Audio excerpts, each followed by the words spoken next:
కుటుంబాలు నాశనం అయిపోతాయి. అలాగా అది అసలు ఆలోచించట్లేదు మనం. అమరావతి అయినా ఎక్కడైనా సరే ఒక రైతుకి ఒక ఎకరం వాడి కుటుంబాన్ని తరతరాలుగా పోషిస్తుంది, తరతరాలు.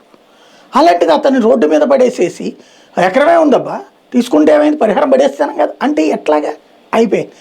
దాన్ని జగన్ వ్యతిరేకించాడు. జగన్ పాదయాత్ర సందర్భంలో వెళ్ళినప్పుడు విశాఖపట్నం ఎయిర్పోర్ట్ ఉంది కావాలంటే ఎక్స్పాండ్ చేసుకోవచ్చు, ఇక్కడ 15,000 ఎకరాలు తీసుకుని ఇన్ని వేల కుటుంబాలు కొట్టడం ఏంటని వ్యతిరేకించిన మాట వాస్తవం అతను.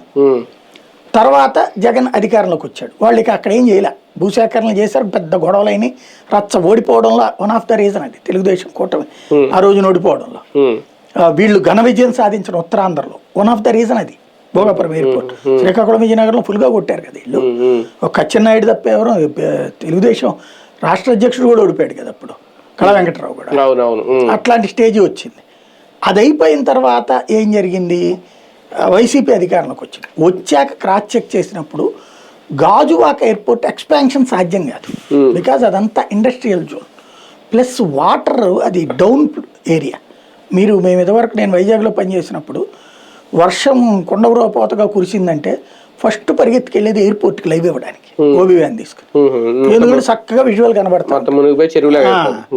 ఆ ఎయిర్పోర్ట్ బ్యాక్ సైడ్ కనబడుతుంది. ఆ తర్వాత కాలంలో ఆ ఫ్రంట్ది కొంచెం పై